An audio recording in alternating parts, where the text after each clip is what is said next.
নমস্কার বন্ধুরা, আরও এক নতুন ভিডিওতে সবাইকে জানাই স্বাগত। আজকের এই ভিডিওতে কিছু ইম্পর্টেন্ট আপডেট শেয়ার করার আছে মোহনবাগান দলকে নিয়ে।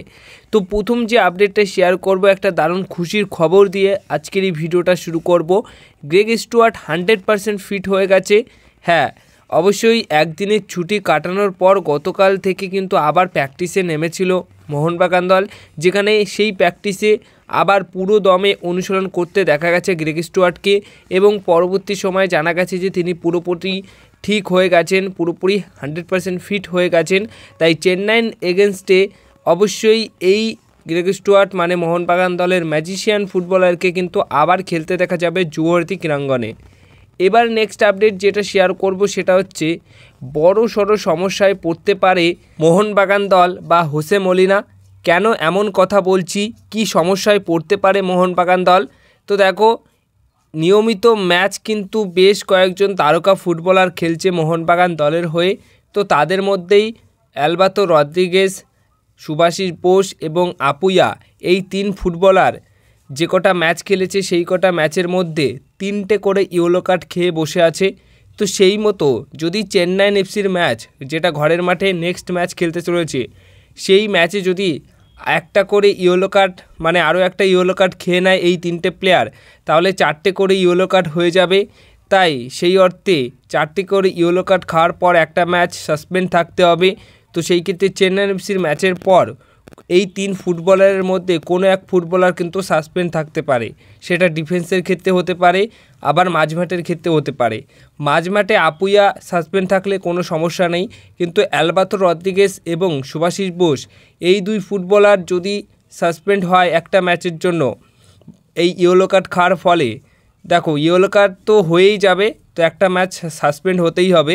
কিন্তু ডিফেন্সে সাসপেন্ড হলে সেটা কিন্তু একটা বড় সমস্যা। এমন একটা ম্যাচে আবার বাদ পড়ে যেতে পারে, যেটা গুরুত্বপূর্ণ ম্যাচ হতে পারে, যেখান থেকে মোহনবাগান দলের অবশ্যই পয়েন্ট দরকার হতে পারে বা পয়েন্ট দরকার ছিল, যেখানে এই 3 ফুটবলারের মধ্যে কোনো এক ফুটবলার সাসপেন্ডের জন্য খেলতে পারছে না বা খেলবে না। তো তখন কিন্তু বেশ বড় সমস্যায় পড়ে যাবে মোহনবাগান দল। তো এখন দেখা যাক শেষ অবধি কী হয়। কিন্তু বন্ধুরা, যেহেতু এই 3 ফুটবলার 3টে করে ইয়েলো কার্ড দেখেছে, আরও একটা করে ইয়েলো কার্ড অবশ্যই তারা দেখবে, কারণ এরকম তো হয় না, কারণ বহুত ম্যাচ বাকি রয়েছে, তো সেখানে একটা ইয়েলো কার্ড তো দেখবেই। তো সেই মতো কোনো না কোনো ম্যাচে কিন্তু আমরা এই 3 ফুটবলারকে সাসপেন্ড হতে দেখতে পারবো।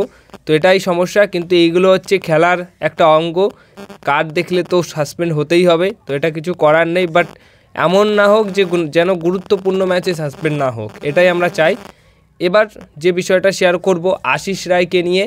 দেখো, আশিস রায় না খেলার ফলে দীপেন্দু বিশ্বাস কিন্তু খুব ভালো পারফরমেন্স করেছে তার জায়গায়, কিন্তু আশিস রায় আরও একটা ম্যাচ মিস করতে চলেছে। হ্যাঁ, পুরোপুরি কনফার্ম নিউজ, চেন্নাই এফসির ম্যাচে ঘরের মাঠে তাকে আবারও খেলতে দেখা যাবে না, আরও একটা ম্যাচ তাকে কিন্তু বসে থাকতে হবে, এবং তার বদলে দীপেন্দু বিশ্বাস খেলবে। সবশেষে যে আপডেটটা শেয়ার করব, জানুয়ারির ট্রান্সফার উইন্ডো খোলার আগেই কিন্তু আরও একটা ট্রান্সফার ডিল ডান হয়ে গেল।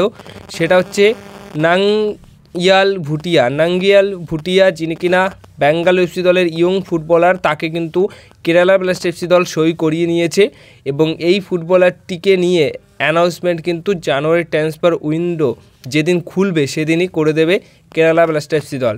তো এই ভুটিয়াকে খেলতে দেখতে পারবে জানুয়ারি ট্রান্সফার উইন্ডো খোলার সাথে সাথেই অবশ্যই কেরালা ব্লাস্টার এফসি দলে জার্সি গায়ে।